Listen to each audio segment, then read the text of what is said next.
Hi, this is Sai Chandra Pandangi. Present అయితే నేను Asian పెయింట్స్లో అయితే జాబ్ చేస్తున్నాను. సో నేనైతే డిప్లొమా చేశాను mechanical department, government polytechnic college Visakhapatnam Kancharapalem దగ్గర. మీరు పాలిటెక్నికల్ చేసిన తర్వాత జాబ్ చేస్తే బెనిఫిట్స్ ఎలా ఉంటాయి, అదర్వైజ్ మీరు బీటెక్ చేసిన తర్వాత జాబ్లో జాయిన్ అయితే బెనిఫిట్స్ ఎలా ఉంటాయి మీకు ఎక్స్ప్లెయిన్ చేస్తాను ఈ వీడియోలో. డిప్లొమా చేసిన తర్వాత ప్రతి ఒక్కరికి ఉండే ఒక పెద్ద క్వశ్చన్ మార్క్, క్యాంపస్లో జాబ్ వస్తే వెళ్ళాలా లేదా బీటెక్ చేయాలా అని చెప్పేసి.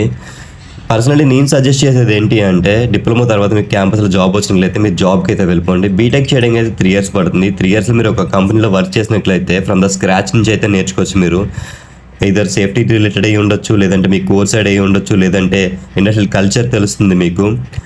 మన వైజాగ్ సరౌండింగ్స్లో చాలా కంపెనీస్ అయితే ఉన్నాయండి. పాలిటెక్నికల్ అయిపోయిన తర్వాత ఫ్రెషర్స్ని హైర్ చేసుకొని మంచి శాలరీ ఇచ్చే అయితే కంపెనీస్ చాలా ఉన్నాయి. వాటి నుంచి ఏమైనా క్యాంపస్ డెవ్స్ కానీ లేదా వేకెన్సీస్ ఏమైనా ఉంటే నేను మన ఛానల్ అయితే అప్డేట్ చేస్తాను. మన అకౌంట్ అయితే ఫాలో అవ్వండి, సబ్స్క్రైబ్ చేసుకోండి. అండ్ మోర్ ఓవర్ నేను 4 డిపార్ట్మెంట్స్లో అయితే వర్క్ చేస్తాను. ప్రజెంట్ అయితే మెకానికల్ కోర్స్ అయితే చేస్తున్నాను.